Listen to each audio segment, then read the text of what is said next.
I remember talking to my mother one time. She was washing on this old washboard, you know, the old kind in the tub, you know, and I was looking at a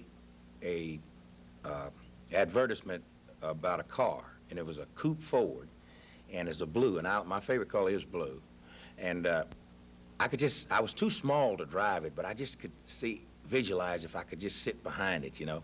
And I said to her, I said, Mama, you know what, if I had $1 million, I could buy this car. And she stopped washing with her hands, you know, and I remember her hands just looking like prunes, you know, and that old water, that old hard soap, you know, she was washing it.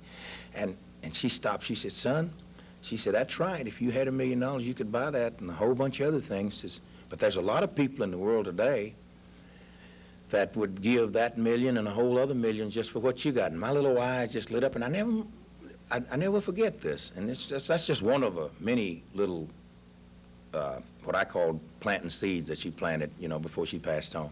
She said, when she said, you got something that a whole bunch of them would pay, and I looked at her and she said, hold your hand up. She said, 5 fingers on each hand, both your eyes, said, you can run. She said, you're healthy. So some people don't have but one arm, some don't have any arms. So, you know, at that point, I admit it didn't make as bigger impression on me as it does now.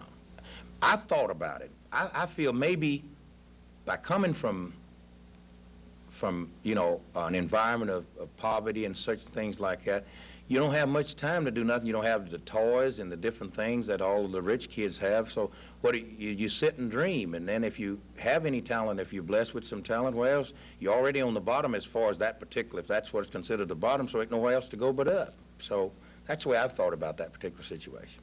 Charlie, Loretta Lynn's life story now is in a movie, Coal Miner's Daughter. It occurs to me that your life story would make one heck of a movie. Has anybody ever approached you? That it has been suggested. I've thought of it myself, and maybe someday we will. And hopefully, I don't know whether the book will come first or the movie like Loretta's, but I would like to think, I hope the book would come first and then the movie.